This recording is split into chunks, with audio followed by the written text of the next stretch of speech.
continue with our focus on the book of Daniel, chapter 3.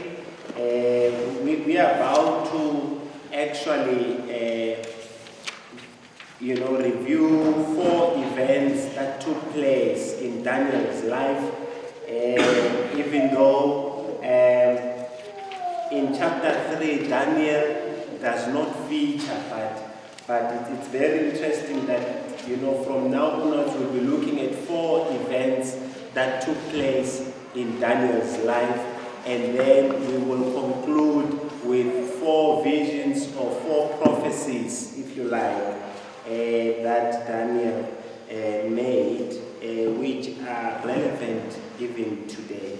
The events that are taking place in chapter 3 it's widely believed that they are taking place 18 years into Nebuchadnezzar's rule and 18 years into Daniel's stay in Babylon. And these events are so important because you see the king coming up with a golden image.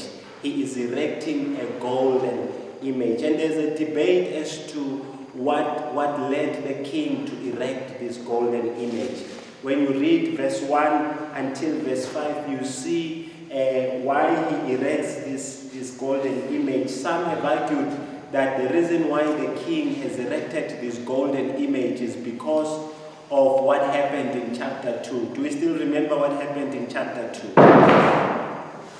When you read chapter 2, you see there that the king had a dream of a big statue with the head of gold and with the breast and the arms of silver and the belly and the thighs of bronze, and then the feet were of clay and silver. So the head of gold represented Babylon, and the chest and the hands of silver represented what? Medo-Persia. And then the belly and the thighs of bronze represented Greece. And the feet of clay and iron represents what? It represents Rome. Where do you see that written in the Bible? Is there anywhere where it's written in the Bible? Except for the first explanation of the head of gold, because when Daniel is pushed to explain what the head of gold is, he says that head of gold is you, O king. And then, but with the chest and the arm of silver, we are not told. But what we know for sure is that that image and its interpretation represents the ruling empire that we're going to come after Babylon. And then the stone represents what? The stone that was cut or hewn from a mountain and which crushed into the statue, and the statue crushed represents what? It represents the kingdom of God. So many people have concluded based on chapter 2 that maybe, just maybe, this image that the king erected was because of that dream that he had of a big statue. So the king is actually, while he still has this dream stuck in his head, he is erecting now his own golden image. What do you think? Do you think that is the reason why he erected this golden image? What do you guys think? Do you think the reason why he created it is because of the dream in chapter 2? This is a time when we allow even guesswork, Yeah, you don't have to be hey, I'm too far, man. Oof, I'm too far, It's either you must come closer or I must come close to you. But yeah, people have argued that the dream might have influenced King Nebuchadnezzar in erecting his own statue, this golden image that we see here. I don't know about you, but I think maybe it might have had an influence in influencing the king to build this golden image. But it was common for kings to do that. You know, whenever kings come into power, they have to assert their authority. It will be their job to look at building the temples, building the shrines, and some would even build images. And what they would do is to encourage people to do what? To bow down to this image in order to test their authority, in order to test people's authority or loyalty. So it is, yes, it might be the fact that it might have been influenced by the dream, but I think there's nothing out of the ordinary that King Nebuchadnezzar is doing. Actually, it's consistent with the kings of his time. They would do that. Because when you read actually from verse 1 to verse 5, you actually get that sense that what he wanted was to see if people are going to do what? To bow. When I say bow, will they bow to me? It is a way of testing people's loyalty. It is a way of testing his power and his authority. Let's read verse 1. Then King Nebuchadnezzar made an image of gold whose height was 60 feet high, or 60 cubits, and its breadth was 60 cubits. 6 cubits. He set it up on plain of Dura. This is a flat land. He chose a very interesting location. The plain of Dura is a flat land. It's a flat land, and archaeologists have actually discovered pillars, and they think that these pillars are the pillars that supported this statue. So he chooses a flat land in Dura so that everybody can see it, isn't it? It is not easily obscured. So he chooses this location. He set it up on the plain of Dura in the province of Babylon. Then King Nebuchadnezzar sent to gather satraps, the prefects, and the governors, the councillors, the treasurers, the justices. I was also there. The justices, the magistrates, and all the officials of the province to come to the dedication of the image that King Nebuchadnezzar had set up. Then the satraps and the prefects and the governors and the councillors, the treasurers, the justices, the magistrates, and all the people of the provinces gathered for the dedication of the image that King Nebuchadnezzar had set up. And they stood before the image that he had set up. Verse 4, and the herald proclaimed aloud. Can you see where it's coming to? Now he is making a proclamation.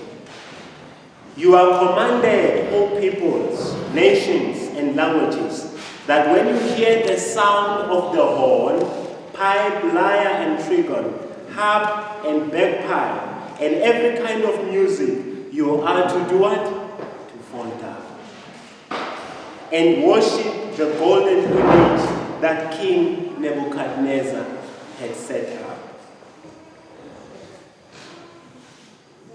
I would like to imagine that when a king makes this pronouncement and this proclamation, as his subjects, if you succumb or if you recognize his authority, you have no choice but to bow down. And I like verse 6 and going forward, and it says that whoever does not fall down and worship immediately will be cast into the burning fiery furnace. Therefore, as soon as all the people heard the sound of the horn, pipe, lyre, and trigon, harp, and bagpipe, and every kind of music, all the peoples, nations, and languages fell down and worshipped the golden image that King Nebuchadnezzar had set up. Do you agree with me that the real reason why he set up this golden image, it was so that he can see that people are loyal to him? So that he can test if he has authority, if his subjects follow him? I think that is the primary reason why he set up this statue. I don't buy the fact that it's because of the dream that he had in chapter 2. He wanted to test his authority. Did it work? Did everybody bow down to his authority? Let's read further. Therefore, at that time, certain Chaldeans came forward and maliciously accused the Jews. What did they do? They come forward and they maliciously what? Accuse the Jews. Isn't it human nature? You know, human nature is like that. They see an opportunity, and it's interesting that people have not changed, even today. You know what? There are opportunities, there are times when people are going to see an opportunity to accuse. And this is exactly what they are doing. They maliciously accuse the Jews. They declared to King Nebuchadnezzar, "O king, live forever. You, O king, have made a decree that every man who hears the sound of the horn, the pipe, the lyre, the trigon, harp, bagpipe, and every kind of music shall fall down and worship the golden image. And whoever does not fall down and worship shall be cast into a burning fiery furnace. There are certain Jews whom you have appointed over the affairs of the province of Babylon, Shadrach, Meshach, and Abednego. These men, O king, pay no attention to you. They do not serve your gods or worship the golden image that you have set up." What do you guys think about this accusation? Look at how they phrase the accusation. I like in verse 12. It says, "There are certain Jews whom you have appointed." Can you see what it is about? Can you see what is behind this accusation? There are certain Jews, O king, that you have appointed over the affairs of the province of Babylon, Shadrach, Meshach, and Abednego. These men, O king, pay no attention to you. They are not saying they are not paying attention to the image. They're saying they are not paying attention to what? To you. In other words, it's a direct attack on you. I'm just curious, guys. Why didn't these guys also include Daniel in the accusation? Do you think Daniel also bowed down to the statue?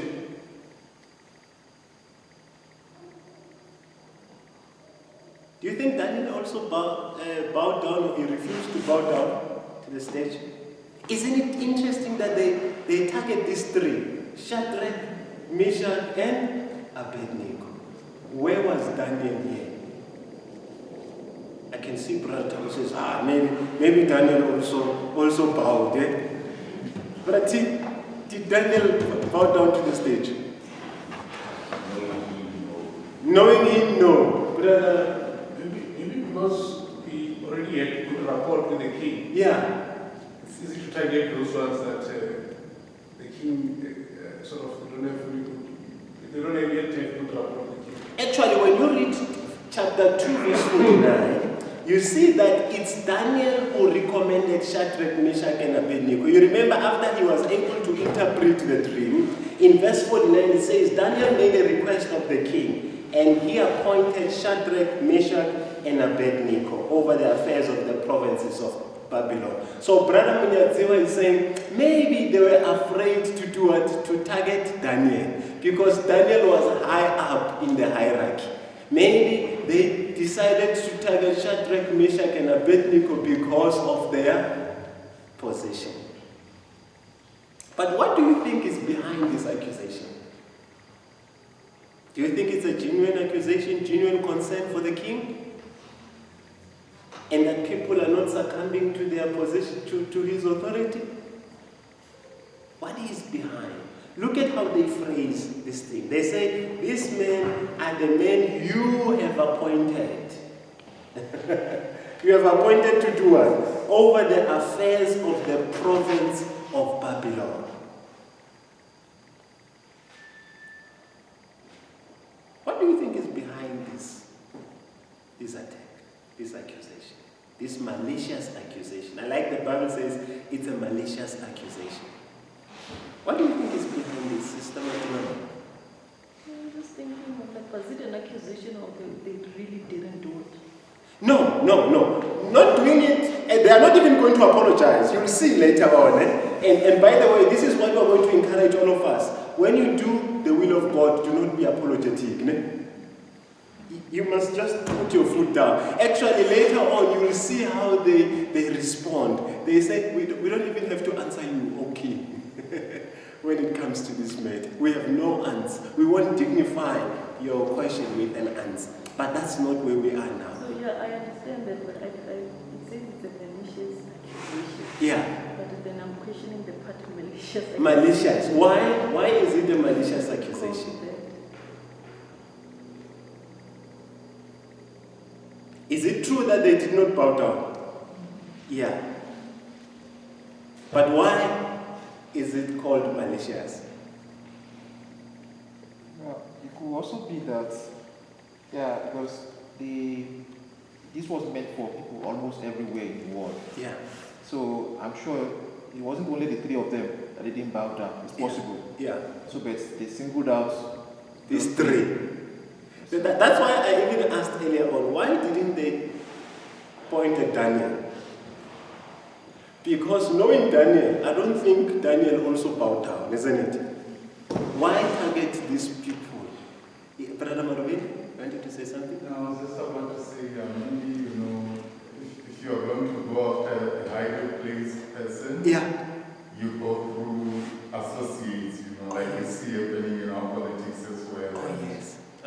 Even in the current day, you see that people don't go against people directly. It's like you find ways to discredit a person through their associates. Brother Marabini even has a fresh view. He's saying to us, maybe they are targeting Daniel through these guys. Yeah, because in verse 48 it says that he is the one. 48, it says Daniel was placed in charge of in a high position. Yes. So he was a powerful person. Yes. Very well. Yes. Okay, brother.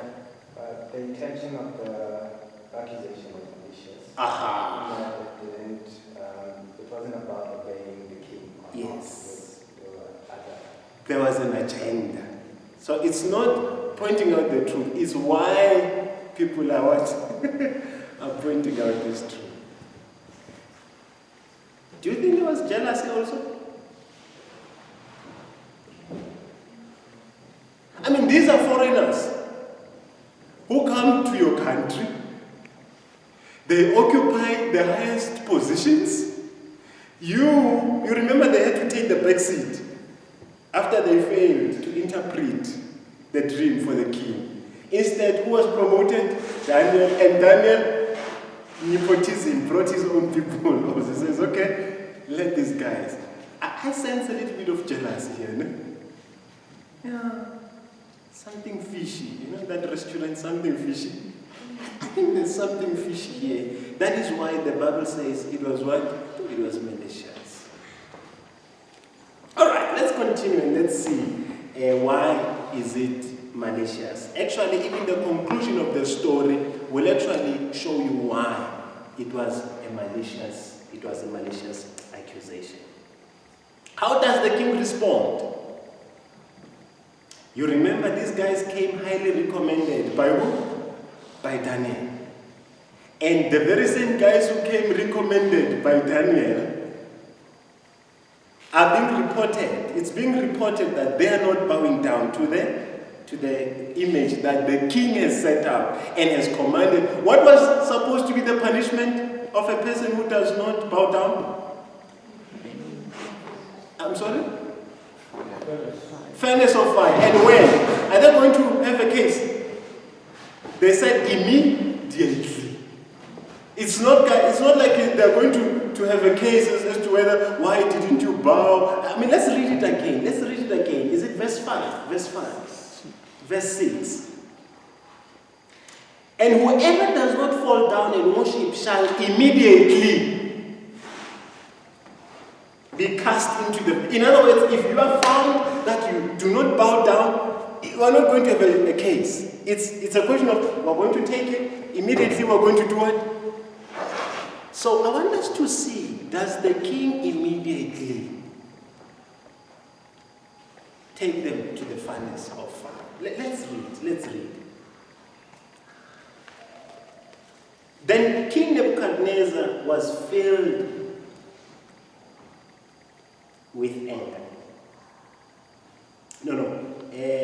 Verse 13. Then Nebuchadnezzar is filled in furious rage, commanded that Shadrach, Meshach, and Abednego be brought. So they brought these men before the king. Does the king immediately throw them into the fire? Next verse. Nebuchadnezzar answered, he's still answering, and said to them, is it true, O Shadrach, Meshach, and Abednego, that you do not serve my gods or worship the golden image that I have set up? Did he throw them immediately to the fire? No. Instead, he's having a discussion. Hey guys, is it true? I'm thinking that's the tone. Do you think that's the tone he used? Oh guys, is it true that you don't bow down to my stage? Oh, is it true? Sister Martilova, do you think that's the tone? The furious one. The furious one. It's a furious one. Now, if you are, is it true, O Shadrach, Meshach, and Abednego, that you do not serve my gods or worship the golden image that I have set up? Now, if you are ready, when you hear the sound of the horn, pipe, lyre, and trigon, harp, bagpipe, and every kind of music, to fall down and worship the image that I have made, well and good. Guys, if you do what I want you to do, we can forget about this what? This misunderstanding. I think it was a big misunderstanding. If you do exactly what I want you to do, guys, Sister Martino, do you still maintain it was a furious discussion? I mean, the last verse that I read now, you said, if you do what I want you to do, we can forget about it. Well and good. But if you do not worship, you shall, now the tone is coming back. You shall immediately be cast into a burning fiery furnace. And who is the God who will deliver you out of my hands? Is this the same Nebuchadnezzar that we read about in chapter 2? You remember after Daniel interpreted the dream, what did he say about this God? About the God of Daniel. What did he say about the God of Daniel? Let's go back to chapter 2. Then the king fell down, verse 46, chapter 2. He fell down upon his face and paid homage to Daniel and commanded that an offering and an incense be offered up to him. The king answered and said to Daniel, truly your God, with a capital G. What does your Bible have there? Interestingly, truly your God is God. But he is God of what? Of gods. It's very interesting. When I first read this, I thought, finally, the king now recognizes who is God. Because this king was from a society that used to have what we call polytheism. In other words, they had many gods. Monotheism is what? One God. Polytheism is many gods. You would think now he finally gets the point that there is only one God. But he still classifies God. He acknowledges that yes, God has power, but he is what? A God of what? Of gods. He's a God amongst many what? Many gods. This is the same Nebuchadnezzar who was praising God. But now he's saying there is no God. What letters does he use? Small letter or capital letter? Let's go back and see. Who is the God who will deliver you out of my hands? What letter does he use? Small letter or capital? Small letter. Didn't he know that the same God that Shadrach, Meshach, and Abednego worships is the same God that Daniel worships? He knew, isn't it? But now he pleads ignorance. He says, who is this God who can do it? Who can rescue you from my own hands? Do you think Shadrach, Meshach, and Abednego are afraid at this stage? Who said yes? My brother, do you think they're afraid? You think they are, ne? Because of the tone, ne? I mean, having to face what? A king, eh? And Africans will say, that is the pumping flex, eh? This is not a child's play. This is a king who, when he pronounces something, he is sure to follow up with his pronouncements. Let's see this guy's reactions. How are you going to react when? If it was you are called by, I don't want to say you are called by President Cyril Ramaphosa. He's a soft guy, ne? Okay, let's say you're called by a president, former president, I'm sorry? The North Korean president, Kim Jong-un. If Kim Jong-un talks to you and he says, if you won't do what I say you're going to do, then you're going to the furnace of fire. Let's see their reaction and their response. Shadrach, Meshach, and Abednego answered and said to the king, "Oh, Nebuchadnezzar." They don't even say, "Oh, king."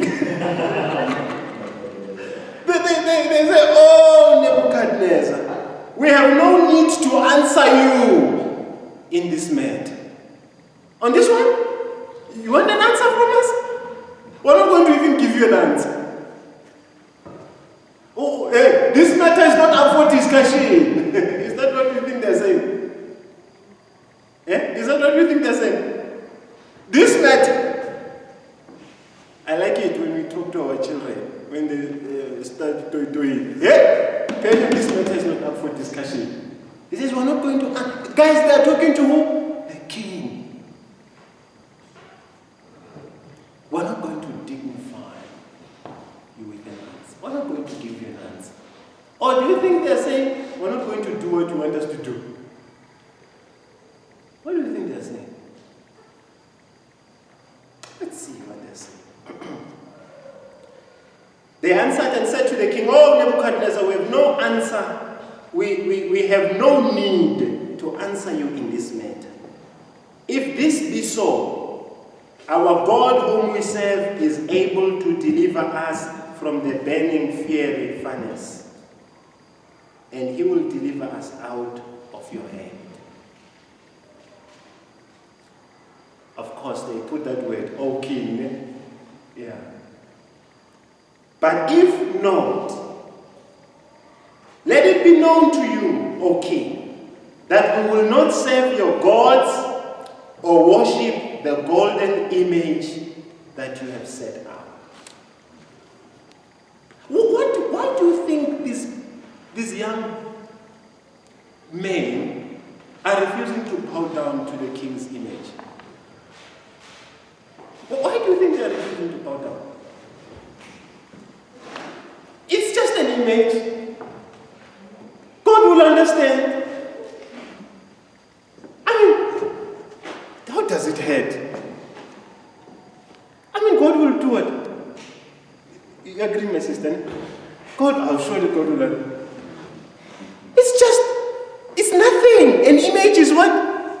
Is not. An idol is what? Nothing. Isn't that what the Bible says in the Old Testament? No, it doesn't. It's not. Some of you, sister, you are refusing. You go to Lesotho, and you go there, and you find them, slaughtering for ancestors. Do you sit there and say, meat is meat? Or do you say, no, if I partake in this,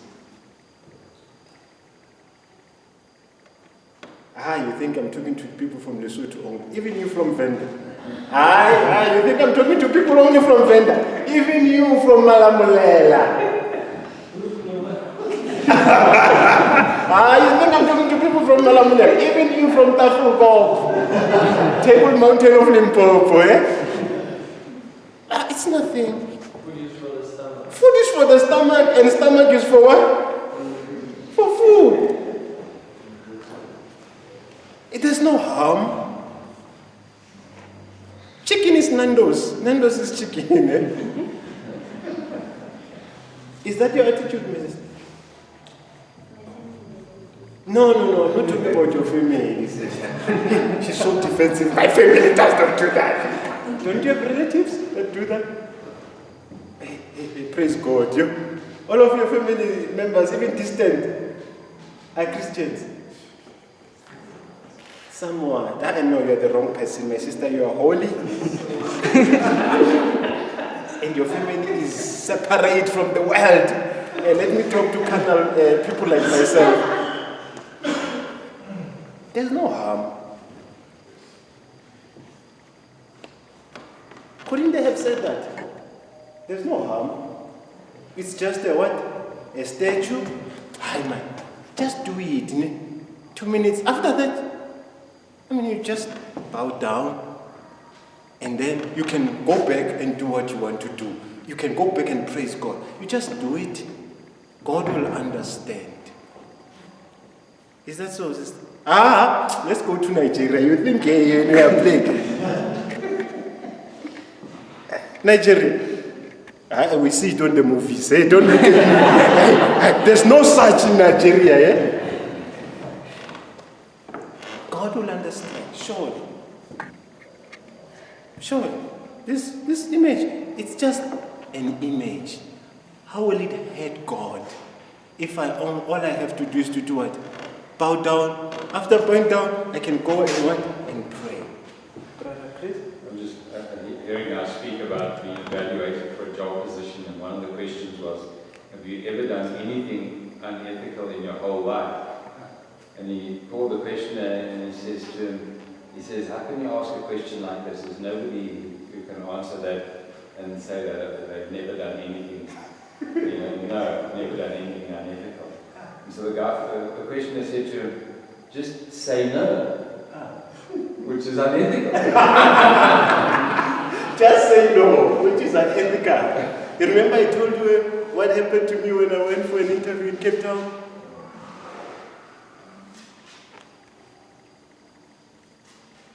What are some of the images today that we might be pressurized to bow down to? It might not necessarily be a golden image, a statue. Are there things that we find ourselves pressurized to bow down to worship, to put before God?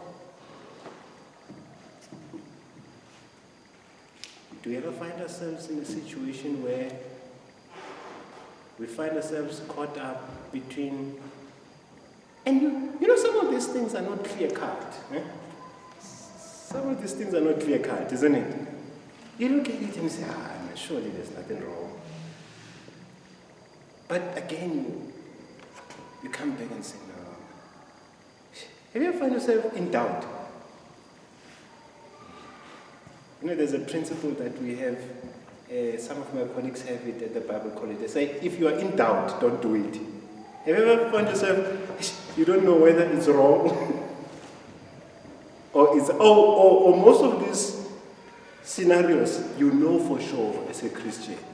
You can't plead ignorance and say, I didn't know. Most of these situations, scenarios, I didn't know it's wrong.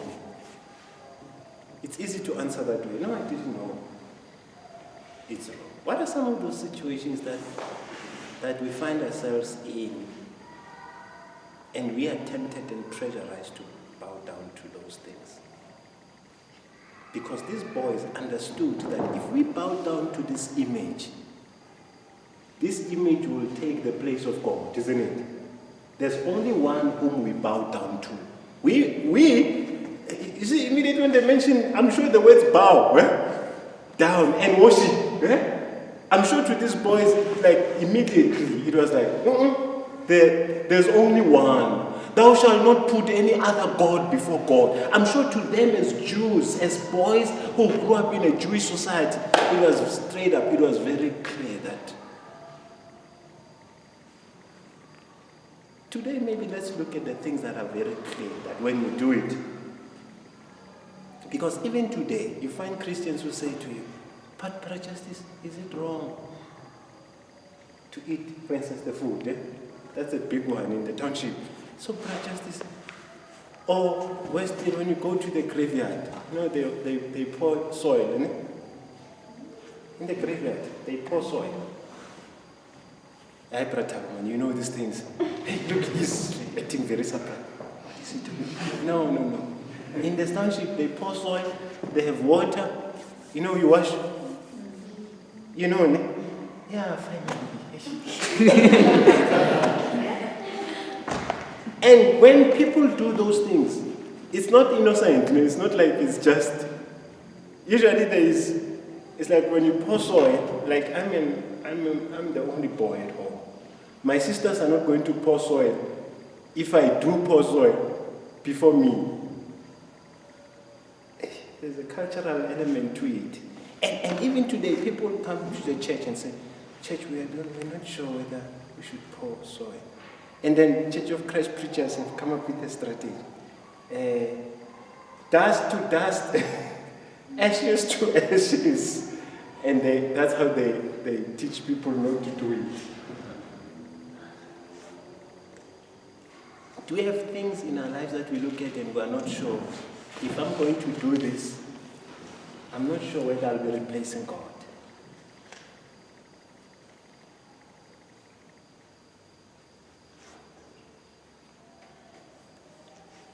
What are the gray areas that we think are gray areas? You're not sure if I do this. I'm not sure whether I'm in the wrong side of God or I'm in the right side of God. Sister Matilo, I can see 4 in your forehead. What are those? No, I'm just thinking, like there are a lot of things, superstitious things that people, or when you grow up, people older will be talking about. Yeah. And then you'll be thinking, like, just because I don't understand, do I have to do it? Why do they believe in those things? So I always have a lot of those. In a funeral, if you're young, they'll tell you to go under the coffin. Yeah. Oh? Yeah, they say that if you're young, so that you won't have all the dreams and whatever about the person. So those are the things that I feel that, you're just in a gray area. You don't know Christians really believing in these things. Yeah. Sister, what are those? Space. Yeah, I didn't know there was an issue in terms of Mautela Isand. When you tell her the sand. I didn't know that there was a thing. In the township, they even monitor you. Yes, sister. I'm just sharing what the experience with the family 2 weeks back. 2 weeks back, yeah. Yeah, so I lost my brother. And condolences, yeah. Yeah, and like we have, my mom and dad, they're Christians, but we have like extended Family. So when they got there, like there were a lot of things that they wanted to do. The bed needs to be up, and the blankets and everything. As much as my parents are very weak, but in terms of like you just lost a son, but they, no, we're not going to do this, we're not going to do this, So I applaud them for that. They were, weighing families and everything, and now they say you need to do this because you've lost certain people and probably it's, So. But they stood their grounds, ne? They stood their They said, ground. we don't do that here. Do you know that if I die, Sister Vi will be expected to wear black clothes? Hey, imagine her with the black clothes. And she said to me, Justice, you tell your parents now that it's not going to happen. I don't want to find myself mourning. And they don't know your stance. I applaud you. Was it easy for them to do that? Actually, her surname is Zulu. It's hardcore Zulus. You can't get a better Zulu than you. Eh? My sister, this is where culture lives. Ne? But your parents were able to say, in this house, was that a display of courage? Can you do that?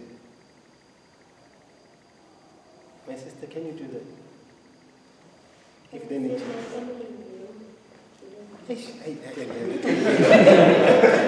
But guys, this is the point. All of us in our lives will be afforded with an opportunity. One day, all of us sitting here, to stand up for what we believe in. It can be you, my brother, in the medical field. It can be you in project management.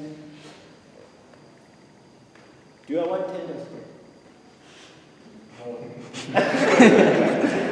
But are you part of the tender committee? No, I run tenders, but I don't decide who gets the tender. Okay. Yeah. Hey, yeah. Politicians. In the church, you're full of, I don't run, I have. All of us, brothers and sisters, there will be one moment in your life as a Christian where you will have to stand up for what you believe in. It might be a small thing like, when you eat, do you pray? Do you pray when you eat? Yeah. Sure. Who's a best student here? Do you eat at the dining hall? No, ne? You are lucky, ne? Do you pray at restaurants? Yeah. Maybe it's just a government, Do you pray in restaurants? Yes. Do you stop everything and pray? No, I want honest. I want truth today. Hey guys, God is in our midst. Do we pray? Yes, brother.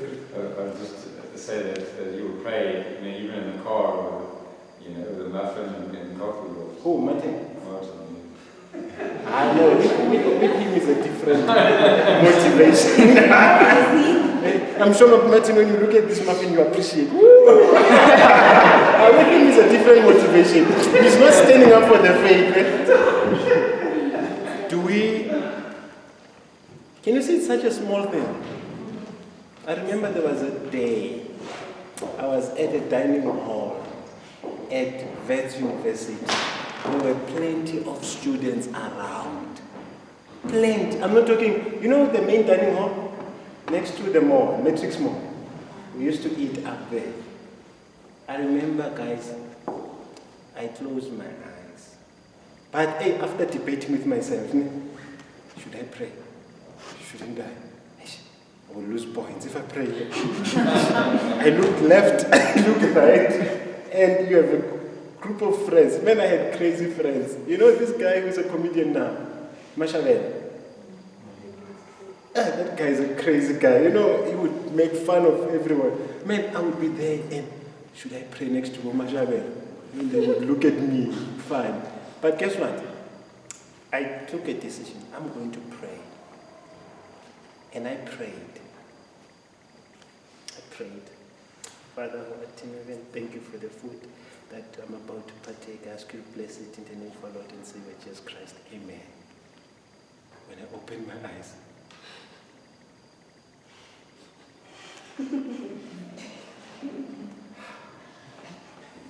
I felt so good. Yes, I did it. Because I witnessed for my faith. We will all, brethren, in your own workplace, wherever you are, we all will get an opportunity to witness for what? For what you believe in, for your faith. And you know what Christ says? If you are ashamed of me to witness for me in front of others, I will also be ashamed to witness for you in front of my Father in heaven. Are we ashamed of our faith sometimes?